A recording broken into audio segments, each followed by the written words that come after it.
Hello, in this video, I'll be answering the question, how do we know if we're in remission? How does somebody who's been through cancer treatment know how to answer the question, are you in remission? Before I do, I'd love to invite you to subscribe. We put new content out all the time, so there's always something new to watch.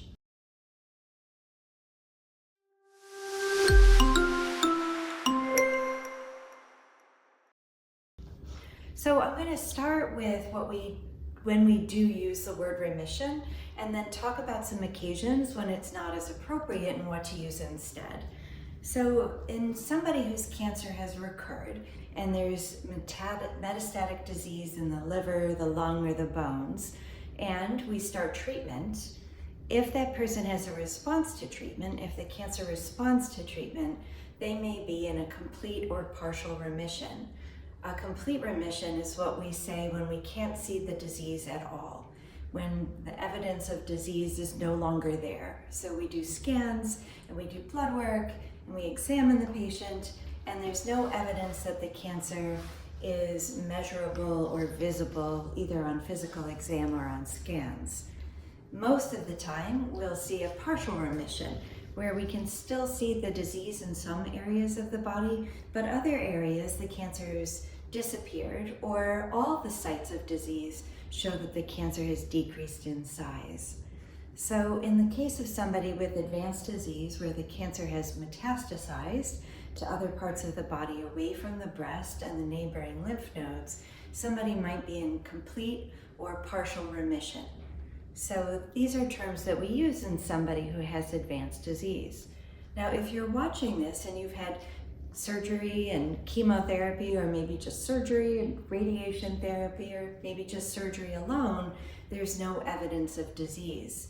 We do not generally talk about somebody being in remission because, as far as we know, all the disease has been removed with the surgery, and little areas have been treated in the body with radiation, chemotherapy, targeted therapy, and hormonal therapy. So remission generally refers to disease we can see that we can no longer see. So in somebody who's been ostensibly cured, and perhaps they're on targeted therapy or endocrine therapy for a while, we never saw disease in other parts of the body. So what do we call that instead? Basically, we say that that person has no evidence of disease. You have to have evidence of disease for the disease to be in remission. So it's a little confusing, it's a little hard to tell, and there are diseases for which we talk about remission. For example, leukemia or lymphoma, where we don't do surgery. Other diseases that have spread to other parts of the body, like colon cancer or pancreas cancer, we can talk about somebody being in remission because we knew the disease was there and we're watching it disappear or go away entirely. So in somebody who had stage 1, 2, or 3 breast cancer, that treatment that they had rendered them free of disease. There was no disease to watch. So when somebody asks you if you are in remission after stage 1, 2, or 3 breast cancer, or treatment for ductal carcinoma in situ, stage 0 cancer, you can say that you have no evidence of disease. It's not really correct to say that you're in remission, but on the other hand, it's not that you're not in remission. So this is really a case of how we use words and language, but language is so powerful. So from your standpoint, stages 0, 1, 2, and 3 disease are treated to render you completely free of disease with the surgery alone, and then the other treatments decrease the risk of the cancer coming back in the future. So how do doctors know that you have no evidence of disease? Well, remember in earlier stage breast cancer, stages 1, 2, and 3, that we will sometimes do tests like CAT scans and bone scans, but for many patients, these tests are not appropriate. Stages 1 and 2 breast cancer, we generally don't recommend these tests.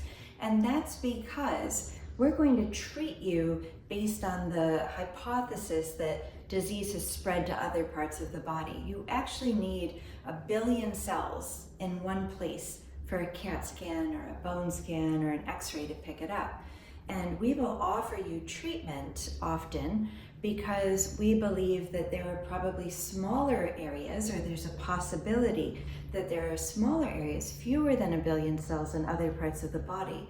So it's not possible for scans to say that you're free of disease, but we treat you to render you with no evidence of disease. So you start with, let's say, stage 1 breast cancer, and because of tumor characteristics, size, or other things about the tumor, the grade or the estrogen or progesterone receptors, the HER2 status, make us concerned that there may be small areas of disease, less than 1 billion cells in one area, that we want to treat even if we can't see them. So these are invisible areas of disease.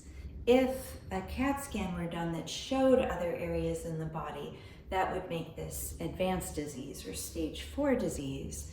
And we would treat you, again, now with the purpose of putting you into, we hope, complete remission, but at least a partial remission or sometimes stable disease.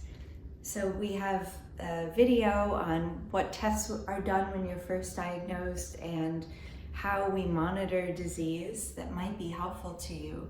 But basically, we're using the disease characteristics to say we should treat you in the absence of any measurable disease. Once that treatment is over, our goal is to keep you with no evidence of disease. I hope this is helpful. It can be quite complicated. So if surgery has rendered you free of disease, why are you still on treatment? So let's say you've had surgery and chemotherapy and radiation therapy, and we're still treating you with endocrine therapy. How can we say you have no evidence of disease? Well, recall that therapies used after surgery are done to treat microscopic areas, and we know the duration of therapy, especially for endocrine therapy, needs to continue for 5 and in some people for 10 years, because we want to render any cells that may be elsewhere in your body completely incapable of showing up later. So the treatment duration we have outlined for many of our patients is because we have trials saying that this duration is better than shorter durations, and conversely that longer durations are not necessary. So just to summarize, in somebody who's been treated to remove all of the disease, we consider you to be free of disease, and we use this term, no evidence of disease. You might sometimes see this abbreviated NED. So you have no evidence of disease, and if you're still on treatment, let's say endocrine therapy, it's because we want you to remain that way. So we're basically treating you to decrease the risk of the cancer coming back. I hope this is helpful. Drop a question below or a comment if you have a way of explaining this in a different way. And as always, you can follow us on Instagram and go to yerbba.com to get your personalized report. Thank you for watching.